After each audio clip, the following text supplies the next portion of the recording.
By the time I found my mother's handwriting in the recipe cards, my aunt had already trademarked it.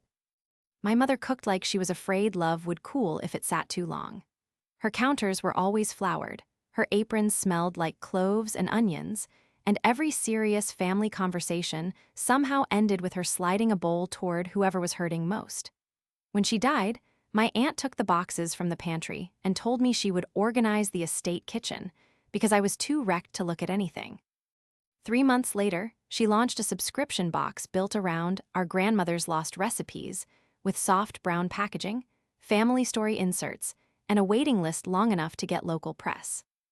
I ordered one out of pure spite and opened a card with my mother's exact crooked way of spelling paprika and the little grease moon she always left by the ingredient list when she turned the page with cooking fingers. When I confronted my aunt, she said recipes are not property and that I should be grateful someone had the discipline to make something beautiful out of all that old paper.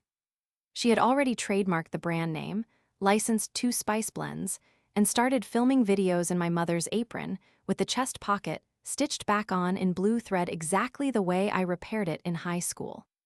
I could survive losing the recipes once. What I am still choking on is the way she made my mother's kitchen recur monthly on a billing cycle. Could you ever forgive that?